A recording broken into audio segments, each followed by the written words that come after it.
Aujourd'hui, on se retrouve pour une double cuisson de céramique et évidemment, on se fait ça dans mon micro-ondes. En céramique, on a besoin de faire 2 cuissons. J'avais plein de pièces en retard qui n'avaient pas encore fait leur première fois, alors je me suis dit que j'allais toutes les envoyer d'un coup. Ça me permettra de monter en température le hotspot pour les cuissons émaillées. Pour rappel et pour ceux qui me découvrent, le hotspot, c'est le pot blanc qui me permet de monter jusqu'à 800 degrés à l'intérieur de mon micro-ondes. Non mais en vrai, matez l'incandescence du bordel. Donc là, à main nue, non je déconne.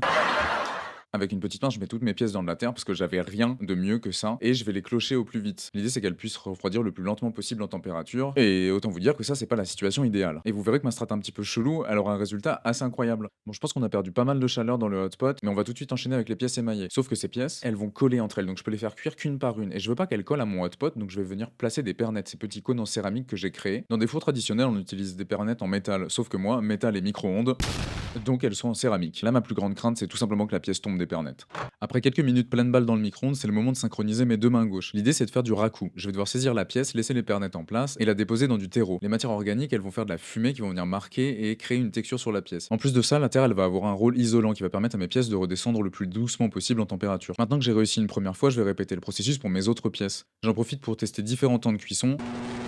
Et normalement, grâce à ça, je pourrais réussir à trouver une durée idéale. Là, j'y vais complètement à l'aveugle, donc je suis obligé de faire ces petits tests pour l'avenir. Et je vais continuer comme ça pour le cœur, grave beau le cœur, la lune, et je vais arrêter cette blague et vous montrer les résultats. Déjà, pour la première cuisson, les pièces, elles se sont enfumées. Elles ont pris les empreintes les unes des autres. Mais je sais pas si ça restera une fois émaillé. Quant aux pièces faites avec la technique du raku, vraiment, elles sont phénoménales. Elles ont un effet marbré, fumé, craquelé, mais c'est juste magnifique. Je suis tellement, mais genre sur le cul. En plus, on a fait ça en live. Je te laisse nous retrouver sur Twitch. Des bisous.